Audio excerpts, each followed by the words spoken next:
Hey there, Dr. Brian McKay, not just a chiropractor for Stamford, Darien, Norwalk, and New Canaan. Yep, you gotta love the title, but we're stuck with it. So anyhow, what are we gonna talk about today?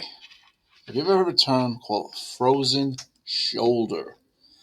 Also commonly referred to as adhesive capsulitis. All right, well, adhesive capsulitis is typically one of these things that people shake their head at because really they don't see a lot of stuff wrong on MRI. You can see some tightness. Surgery is really, you have to be pretty desperate to do surgery for it.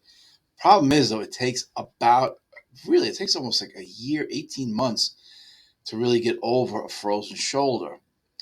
So I was fortunate enough to study with someone who really isolated the majority of frozen shoulder based on their years of working with frozen shoulder, aka adhesive capsulitis, shoulder pain, whatever you really want to call it. And it really comes down to a few key muscles. Okay, base, and this is like most of the time. So chances are you got shoulder pain, it's not going away. Shoulder pain is a pain because it's a very unique type of joint with the only movement that's allowed by the shoulder. Um, and so you have a lot of different muscles insert onto the shoulder. You have supraspinatus, infraspinatus, teres minor, teres major. Rhomboid even attaches to the border of the scapula. So you have, the pecs, the deltoids, the triceps, biceps, all these things attach to your shoulder. So there's a lot of different muscles that can go wrong. And in this case here, I'm gonna identify the ones that are the ones really to focus on. Muscles can go strong. They can be weak, too strong, too weak, too long, too short. Primarily, the latissimus dorsi, which kind of it's a big stabilizer. It's like a V shape that goes out wide from the side of your back, both sides obviously, and it kind of tucks into the lumbar vertebra. So it really covers most of your back, the latissimus dorsi. And we have found that this muscle becomes contracted in most of the cases of adhesive capsulitis or frozen shoulder. In addition to that, the subscapularis, which is in front of the scapula. Okay, sub, under, well, it's in front of the scapula. Kind of a hard muscle to get at, but when you test it and you can see that it's shortened, it's a pretty good indicator you can have a lot of success with relieving adhesive capsulitis, aka frozen shoulder.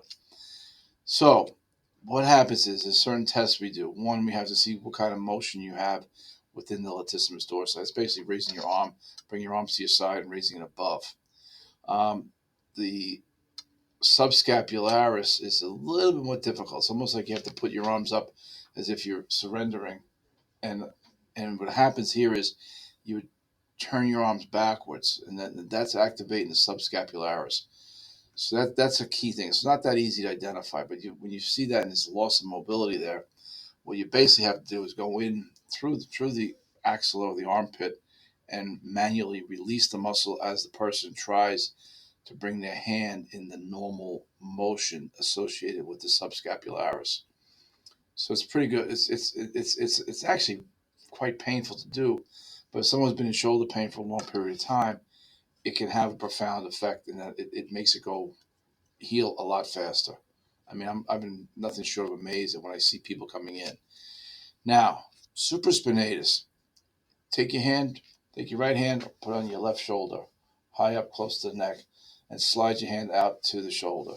You feel a little groove in there. That's your supraspinatus.